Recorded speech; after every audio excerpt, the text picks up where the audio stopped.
El doctor Franklin Almeida Rancier, yo lo llamo constantemente porque hay temas que siempre compartir con él, y entonces a mí me gusta y yo lo he dicho varias ocasiones que el doctor venga porque este programa, además de que la gente lo ve, ¿verdad? También es un programa que salen muchas noticias y el doctor siempre le agradezco que me da muchas noticias y pues por supuesto eso para mí es pura vida. Doctor, ¿cómo anda Bien, usted? ¿cómo está todo? Todo bien, todo bien. Bueno, doctor, justo lo he llamado para algunos temas, pero usted inclusive la última vez que estuvo aquí, o las últimas dos veces, ha estado muy insistiendo con el tema de la economía. Entonces, cuando veo el informe del Fondo Monetario Internacional, digo, bueno, pero parece como que el doctor está medio o estado por ahí alineado con las cosas, y entonces quise llamarlo para un poco conversar, socializar sobre todo esto, porque ahora de buenas a primeras, con las críticas que se le hace al gobierno con respecto a la parte del endeudamiento, resulta que el fondo le pone atención al endeudamiento, pero por consecuencia de el problema de la fiscalidad que usted hace mucho tiempo que lo ha venido manejando, y entonces el fondo, el principal problema que está viendo es un problema de ingresos para el Estado. Así es que me gustaría pues comenzar con esa pregunta de ver si realmente usted cree que esta posición del fondo podría animar a algunos sectores de que ya debe pues darse las condiciones para que se hable de eso en serio. Cualquiera se pregunta, bueno, ¿y por qué Franklin, si es un dirigente político, está hablando de estos temas?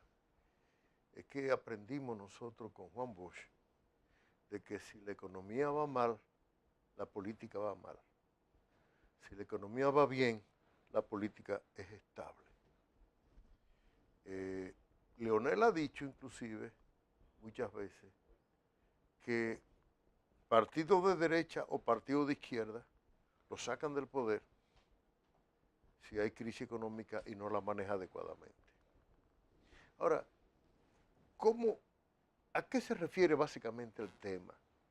Se refiere al aspecto económico relativo a la macroeconomía. La macroeconomía es el manejo del PIB, básicamente, del Producto Interno Bruto.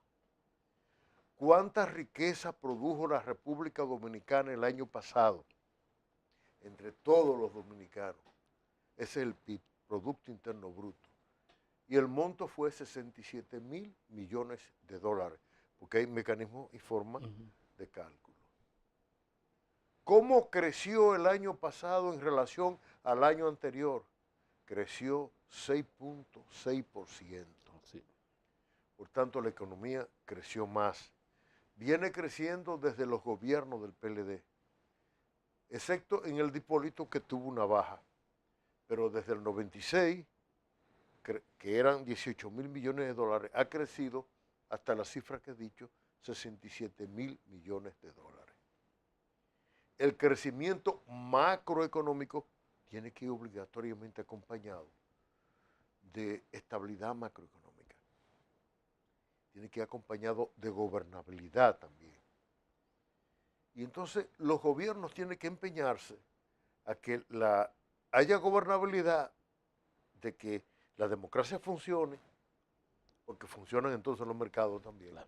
Y al mismo tiempo la economía sea estable y haya un crecimiento. Pero el crecimiento tiene que ser sostenido.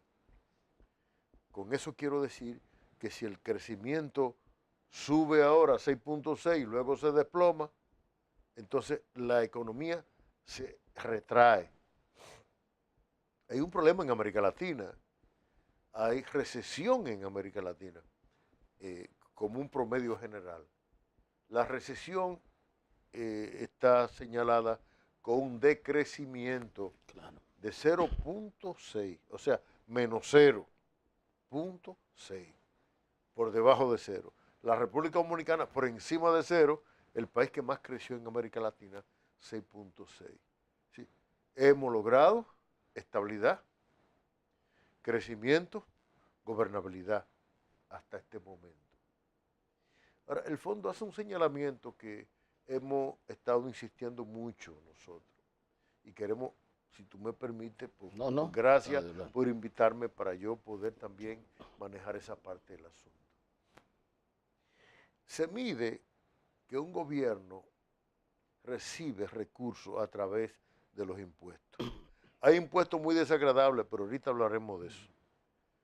Pero los impuestos en sentido general en la República Dominicana le dejan al Estado el 14% del PIB. Si usted calcula cuál es el 14% de 67 mil millones de dólares, va a ver que el 14% de eso son algo menos de 10 mil millones de dólares. Eso es lo que recibe el Estado dominicano de esa riqueza inmensa que se produce. Y uno dice, ¿quién se queda con los demás? Bueno, ese es otro tema, ahorita lo vemos. ¿Cuántos son 10 mil millones de dólares a la tasa? Bueno, digamos que la tasa está ahora en 47, para redondear ahí. Esos son 470 mil millones de pesos. Eso recibe el gobierno, 470 mil millones de pesos. ¿Y de cuánto fue el presupuesto para este año?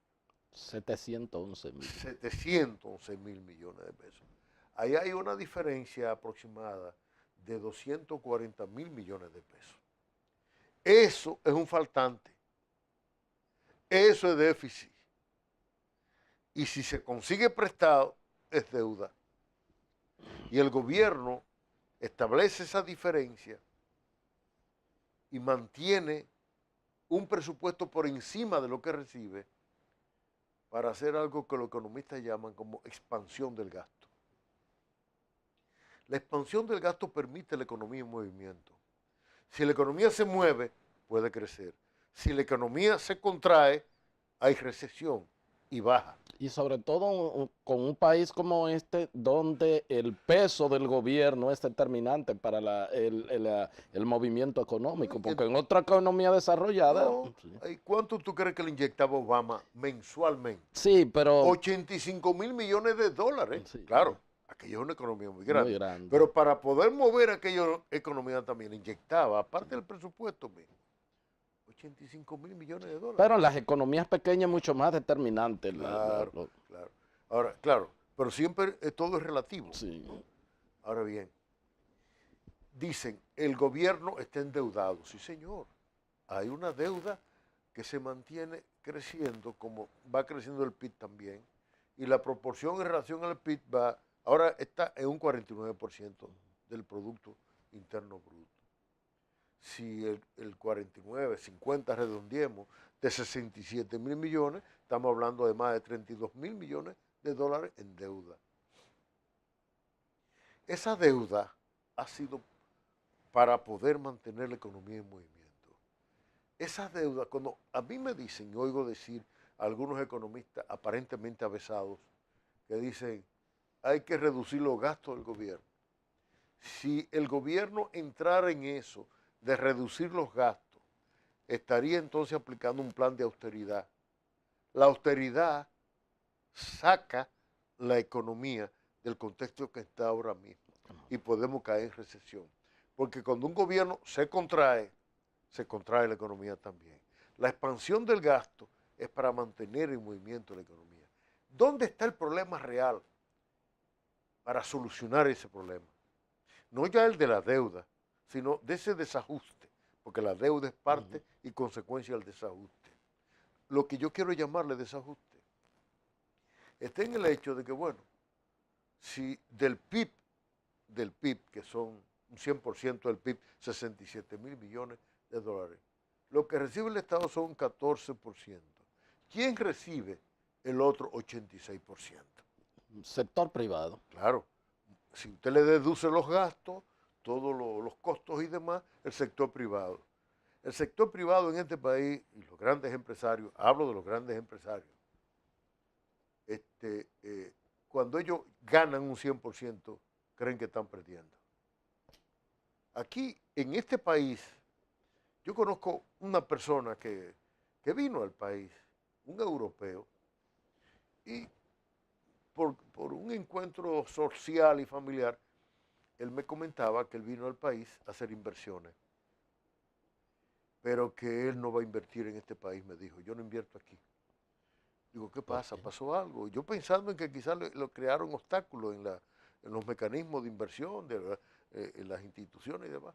Me dice, aquí hay un problema. Aquí los empresarios ganan más del 100%. Y una economía así tiene sus consecuencias. Cuando un empresario en este país, él fue que me lo dijo, gana menos de un 100%, está molesto. Y eso, eso crea algún nivel de riesgo también. Es más, me dijo, aquí hay algunos empresarios que ganan el 150% de beneficio anual. Claro, si el Producto Interno Bruto está en 67.000 millones de dólares y el 14 solamente va al gobierno, entonces el porcentaje tan bajo del gobierno es porque hay grandes beneficiados. Pero ¿quién paga el 14%? El pueblo y la clase media. Es así, la gran proporción lo paga la clase media y el pueblo. Entonces eso significa que estamos gobernando ¿para quién? Para los ricos. Y muy bien, que generan riqueza, pero ellos solo no generan riqueza, también la generan con todo el pueblo. Mira, vamos a tomar 14%, que es lo que recibe el gobierno, 10.000 millones de dólares al año. 4% es para educación, ya quedan 10. 3.9% para la deuda, ya quedan casi 6 y un pelito. Con 6% del PIB, el gobierno tiene que pagar todo lo demás. Todo lo demás. Sí.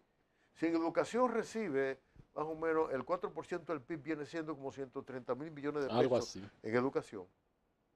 Bueno, por el gobierno lo que viene recibiendo son aproximadamente 200.000 millones de pesos para todos los pagos. Inversión, por eso que en los hospitales no hay medicamentos.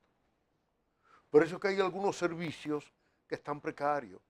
Por eso algunas instituciones dicen, pero nada más me están pagando nómina. O sea, aquí hay una situación en que yo en gran medida, hasta en la última reunión del comité político, y en la próxima, si tengo oportunidad, lo voy a reiterar, aquí es un tema a discutir. No es para decirle al presidente lo que tiene que hacer, es porque hay que buscar soluciones y recomendaciones que sean opcionales, donde también el presidente tenga otros puntos de vista sobre el asunto. El PLD es ahora mismo un partido en el gobierno que está atrapado. O le impone impuestos a los ricos o le amplía los impuestos a los pobres. Si lo hace con los pobres y clase media, ellos están pagando los platos rotos. Si le hace con los ricos se van a sentir mal. Un gobierno en una situación así, la decisión que tome va a necesitar siempre de un partido robusto, fuerte, sólido, apoyándolo. Y más como están algunos sectores que han visto que el bloque opositor no cuaja. Aquí los partidos emergentes ya son viejos tratando de ser emergentes. Y han formado un bloque opositor y no se entienden entre ellos. Y por eso es que a propósito del tema de la corrupción o de Odebrecht y demás, y la marcha que le fue exitosa en la participación de la gente y todo, hay quien ya está planteando que hay que formar un partido político nuevo. ¿Cómo? Y los rumores que hay en las mismas redes sociales es que hasta la firma que están recogiendo dicen que para un fiscal especial, eso es lo que dicen, pero lo que no se ve de eso es para depositar firmas para el reconocimiento de un partido político. Si eso es verdad, no me extrañaría, porque realmente estarán viendo lo que fue la experiencia de España, donde el movimiento de los indignados, parecido a estas marchas, allá en España, de ahí salieron dos partidos políticos, Podemos y y Ciudadanos. Ciudadanos, correcto. Ahora bien, Pero van 132.000 firmas, doctor, en el libro verde. bueno, le dará después para ellos pedir reconocimiento partidario, o si no, para hacer lo que quieran hacer. Yo digo lo que se está comentando. De mi parte, yo insisto en decir que nosotros tenemos que, digamos, en la diversidad partidaria que hay en nosotros, cohabitar y hacer sólido este partido. Pues el comité político también reiteró la posición de que nosotros entendemos que la corrupción en los tribunales y que eso es un tema que el partido siempre ha invocado. Asimismo, también estuvimos de acuerdo en que todos los reglamentos y disposiciones aprobadas en el Congreso del partido o como consecuencia del Congreso fueran aprobadas en una reunión del Comité Central para el 11 de marzo. Ese es un tema que lo voy a conversar más adelante con usted. No, pero solamente lo estoy enunciando sí, para decirte. Pero todo eso es lo que persigue, por eso lo estoy enunciando para decirte esto. Todo eso lo que persigue es que este año le demos solidez al partido. Mucha solidez. En las redes se han atrevido a pedir la renuncia de Danilo. Pero en las redes, y eso lo puede hacer cualquiera y tiene el derecho de hacerlo, como no, pero han habido agravios y difamaciones contra él. Lo que jurídicamente está calificado en este país como una ofensa al presidente. Cuando se agravia al presidente, se le califica, se le tipifica como una ofensa. Y es el Ministerio Público el que tiene que actuar. Yo creo que los lenguajes hay que llevarlo al plano adecuado. ¿Qué es al plano correcto de respeto? Claro. ¿Qué es lo que yo estoy tratando de decir ahora? El Fondo Monetario Internacional ha puesto el dedo así, en la misma llaga, como dice la gente. Es el tema de la sostenibilidad.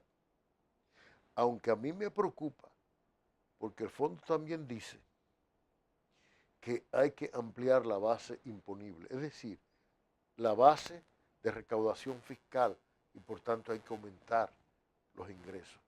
¿Qué me preocupa a mí de ese simple enunciado? Que se quiera entender que es ampliar el ITEVI. El ITEVI dije y he dicho que es el impuesto más odioso que hay. A mí me descuentan de mi sueldo, me descuentan en mis operaciones profesionales, sí, claro, impuestos. Yo lo sufro aquí en esta empresita. Bien, okay. Lo sufro. Y tú pagas anticipo, y yo mismo, en mi oficina de abogado pago anticipo también, que es otro impuesto odioso. Ahora bien, tú vas al supermercado, tú vas al colmado, una farmacia, y tienes que pagar ITEVI. O sea, ya tú pagaste impuestos. Claro. Tributa varias veces. En este país, el pueblo paga los platos rotos. Y la clase media que paga los platos rotos que realmente rompe la gente rica de este país. De pronto, entre clase media y pobre, tienen que cargar con el plato roto y con la comida que hay que poner en los nuevos platos rotos. Y los ricos echándose fresco por allá. Es bueno que ellos sean ricos. Eso no lo critico. Es bueno que generen riqueza, no lo critico. Pero óigame, macho, la riqueza que usted produce, lo produce junto con el contexto general de la sociedad. El mercado hasta para consumirlo se lo da también la sociedad. En consecuencia, usted tiene que aportar un porcentaje mayor que lo que está haciendo. Y eso se llama reforma fiscal. ¿Cómo no? Definitivamente, entonces usted dice que el PLD en el gobierno está atrapado porque o le cobra a los ricos o le pone más impuestos a los pobres. Tiene que hacer. ¿Por cuál usted se inclinaría? Bueno, el PLD es un partido progresista. Eso significa que cuando un gobierno progresista cobra impuestos, se lo cobra a los ricos. Y con ese dinero aplica políticas públicas que benefician a los pobres y a la clase media. Ahora, si le cobra a la clase media y le cobra a los pobres, entonces es para beneficiar finalmente a los ricos también con las políticas públicas. ¿Me explico? Es decir, sí. ¿A quién? Lógicamente, aquí hay que hacer una reforma fiscal con medidas impositivas, progresivas, se llama así, no regresivas como el ITEVI.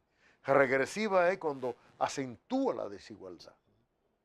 Progresiva es cuando ese impuesto afecta más que nada a los beneficios y se convierten en políticas públicas a los fines de crear un ambiente de mayor igualdad en la sociedad, igualdad de oportunidades. ¿Cómo no? Solicito la anuencia del doctor Franklin Almeida, miembro del Comité Político del Partido de la Liberación Dominicana. Vamos a un corte y regresamos con la parte complementaria de esta entrevista.